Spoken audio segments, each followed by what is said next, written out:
U.S. Army tests TEWS-I system on GM-built squad vehicle. Soldiers from the Multifunctional Reconnaissance Company 3rd Mobile Brigade, 101st Airborne Division Air Assault trained with a tactical electronic warfare system infantry mounted on an Infantry Squad Vehicle for the first time during a Joint Readiness Training Center rotation held April 7 to 17, 2026. The exercise marked the first field evaluation of TEWS-I integrated onto the ISV platform, bringing a new class of mobile electronic warfare capability to one of the Army's most storied light infantry formations.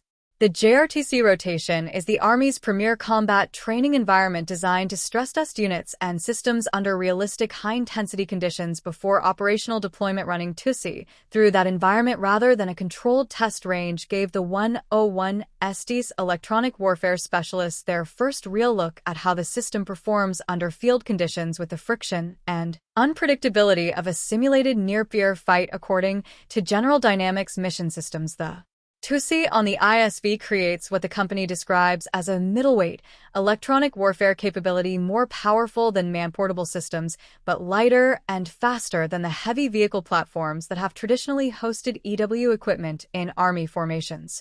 The Infantry Squad Vehicle itself is a commercially derived lightweight off-road platform designed specifically for rapid air assault operations and distributed maneuver. Its small footprint and air transportability make it a natural fit for the 101st Airborne's core mission set, and mounting TEWS-I on it gives electronic warfare teams the ability to move with maneuver forces rather than trailing behind in heavier, slower vehicles. That mobility shift is operationally significant. EW teams that can keep pace with infantry can reach better collection positions, faster reposition before the enemy can track and target them, and integrate electronic effects into the fight in real time rather than from a fixed supporting position. SGT Javan Isaiah, an electronic warfare specialist and EW squad leader with the MFRC, was candid about the conditions his team operated under heading into the rotation. "This was my first time using the system in the field," Isaiah said. "We only had about 3 days of actual hands-on time before coming out here, so a lot of what we learned came from troubleshooting in real time." Despite that compressed preparation window, Isaiah said his team adapted. "EW soldiers are critical thinkers. We're used to new systems coming at us fast," he said. "We had to learn the ISV and the TEWS-I at the same time, but we figured it out together." The operational picture Isaiah described goes to the heart of why electronic warfare has become a top-tier priority in modern land combat. "There are enemies we can't see who live in the electronic battle space," he said.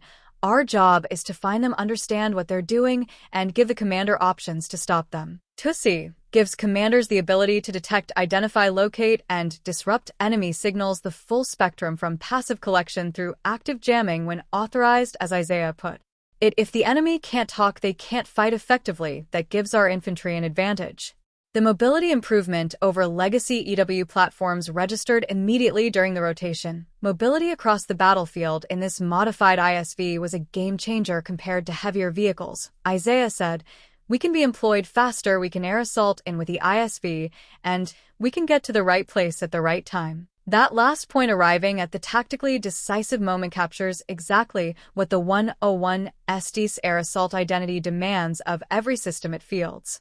The TEWS-I ISV integration directly supports the Army's broader transformation and contact initiative and the development of mobile brigade combat team prototypes efforts, in which the 101st has been a leading test formation. The Army's emerging multi-domain effects doctrine calls for cyber, electronic warfare, unmanned systems, and sensing capabilities to be pushed down to lower echelons, giving brigade and battalion commanders tools that were previously held only at higher levels. Putting TEWS-I on an ISV is a concrete expression of that concept.